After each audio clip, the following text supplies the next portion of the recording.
So in this video, I want to talk about how to develop an arch for just lifting in general and just stabilization of the lower limb. So lower limb, not really referring to the top part of the femur, but more the tib, fib, and also the ankle. So right now, there's two different ways that individuals can present: overpronation or oversupination, or obviously right in the middle, right between.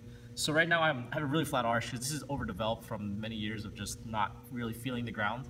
So long story short, it's hard for individuals to feel an arch if you have a flat foot. So what I'm going to talk about, I'll talk about both supination and pronation, but right now if I roll in like this is overpronation. If I go the other way, that's supination. So I'm on the outer lateral aspect of the foot. So what I want to look at is, can I develop an arch even though I have a flat foot? Answer is yes. So I'm going to go on my heel here.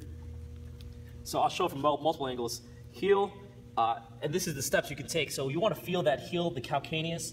You want to feel the outside and metatarsal on that pinky toe, the lateral aspect of that arch here. And then I'll show you the other way around. The first ball of the foot, MTP there. And then from there, you develop an arch. So that's 1, 2, 3 points of contact. And then show up from the other side. So obviously I'm kneeling. I wouldn't do this when I'm actually like going through a lift. So if I'm trying to cue or trying to feel a certain part of my body, feeling this, feeling that foot, and then feeling that come down. Now, what I mean by that is my toes are not in the air when I'm doing any lifting exercises. I'm actually going to stabilize because there's a lot of cool different mechanoreceptors and nerve endings there that my foot can actually work with. And if I spread my feet out, I can get that. And also now I develop an arch. So even if I have a flat foot, I can still develop and work on that windlass mechanism. Now, if I'm an individual that supinates and I roll to the lateral aspect of my heel a lot, these might be individuals that roll on their ankles quite a bit. We need to get more sensation on this first aspect of that foot, on that big ball of the foot there. So you need to do a couple things. What you can do is roll in like this. So imagine if this didn't pop up because I oversupinate. So right now I have this part going down. Now what I'm going to do is I'm going to ask this knee to push out or just at least go straight ahead, because now this is more of a genu valgus position.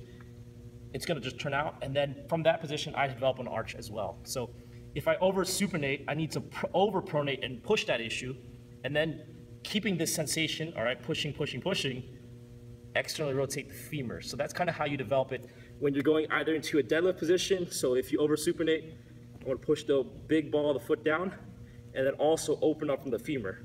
This is also talking about spreading the floor, etc. If I'm doing squatting, lunging, etc., all right, I have one foot up, one foot back. I develop that position, whether or not I got to go here and then open up, feel that glute kick on, whatever the position may be, depending on which foot is in front. So those are all legitimate ways to get an arch, and when you're going through your movements, that's how you stabilize the foot. Yeah, that's about it.